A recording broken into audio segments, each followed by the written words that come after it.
I never liked to go to school when I was young, so I thought, why should I put her through something? When she became 15 and cleared her 10th standard, I took her out of formal education. And then she said, "You're teaching everybody so many things, you're not teaching me anything." I said, "This is all you need to know."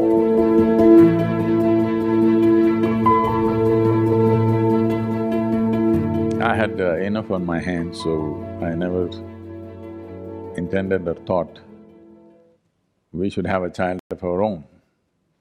But my wife said at least one. I said, okay, one, only one. So that happened, and from the age of… when she was an infant, 3.5 months of age, I drove across South India with her strapped to my front seat of the car, me driving alone, just my one hand here, one hand at the steering wheel. This was the time we were building Isha Foundation, so I traveled extensively, and she was traveling with me when she was 3.5 months old infant. So first 4 years she grew up in the car with me and in many people's homes.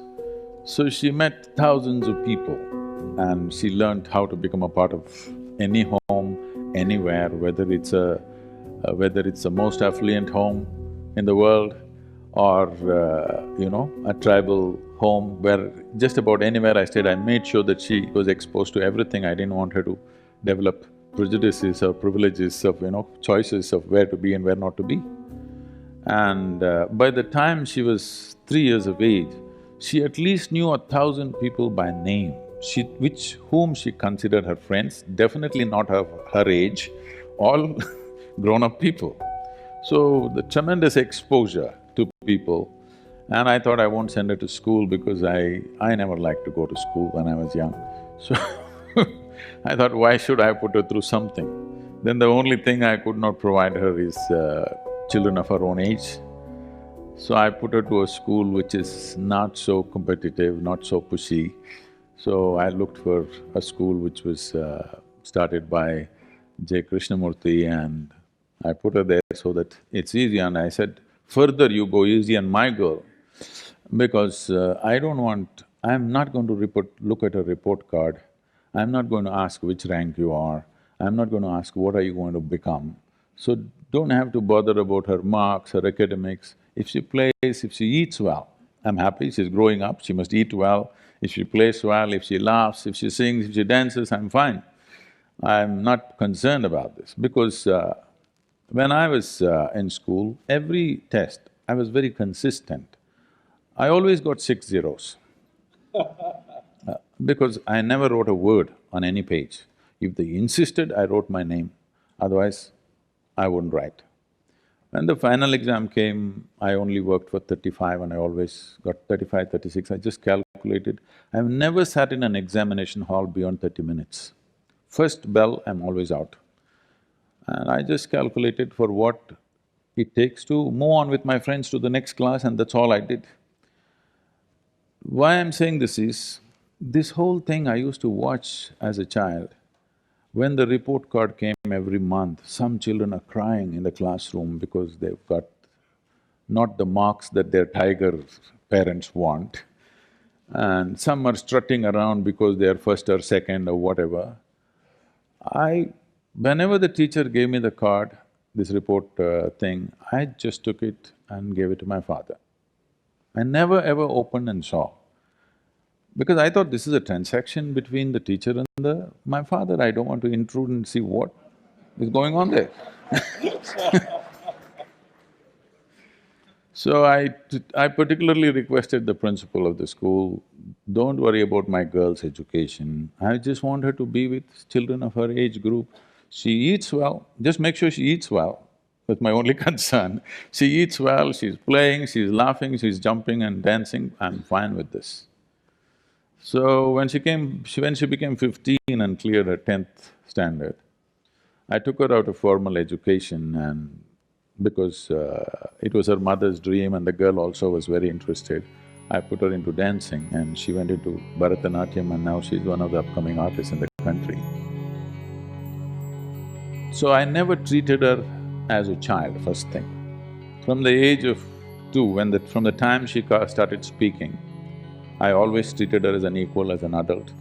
I put whatever we're building a foundation, it's run by volunteers.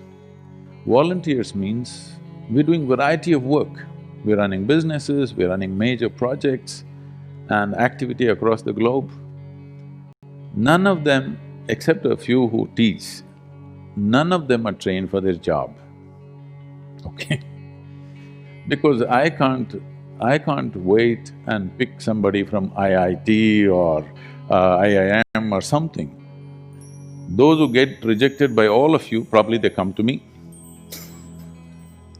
Whoever comes, I take them and put them into this job, that job, all kinds of jobs. So what can be done with one word? I have to speak 100 words to make them understand, for them to stay on the job, to remain committed, to keep it going. And because they're volunteers, you can't fire them. You can't fire them for inefficiency or this or that. So whatever problems in the organization, in the management, in individual people's problems, adult problems, all kinds, I always, once in a way, I gave her one of the problems and said, "What is it?" She used to come out with incredible, her own childlike solutions, sometimes perfect solutions, sometimes something wacky. Around 12, 13 years of age, she came home one day and she was disturbed about something that she saw, something that happened at school. And then she said, "You're teaching everybody so many things, you're not teaching me anything." I said, "See, I am not known to teach anything unsolicited. Here you have come, now sit down." Said, "This is all you need to know. You never look up to anybody." Eyebrows rising, that, "What about you?" I said, "Especially me.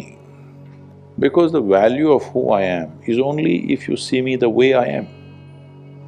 If you look up to me, you will nail me to the wall and maybe smoke me, light an incense or put a mala around me and forget about me. This is not going to change your life in any way. You must just see me the way I am. You must see me just for what I am. Then I'm of immense value to you. But if you look up to me, you will miss it. So never look up to anybody, never look down on anybody. If you do this one thing, you will see everything just the way it is. Only if you see things the way they are, you can navigate effortlessly, isn't it so? This is so with life also.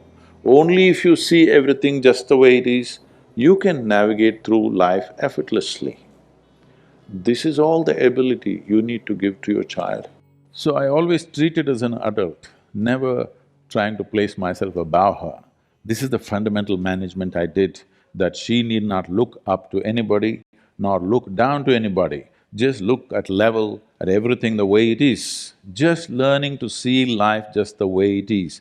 Looking up is a lie, looking down is a lie. Looking up is coming from a certain prejudice, looking down is coming from a certain prejudice. Being able to treat every life, everything, whatever it is, this is our culture, I want you to understand.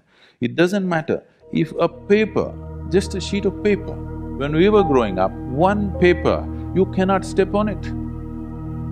Yes? Yes or no? Many of you have grown up like this in your homes. Just a printed paper, it's nothing, maybe the news is rubbish, but you're not supposed to step on it because you educate yourself through that. If you want to step on the earth, you bow down to it. You don't look up to something or look down to something. What you do to your God, you do to everything. This, not talking about in any cultural or religious way, simply I brought it forth in her life and I think it's worked out wonderfully well for her.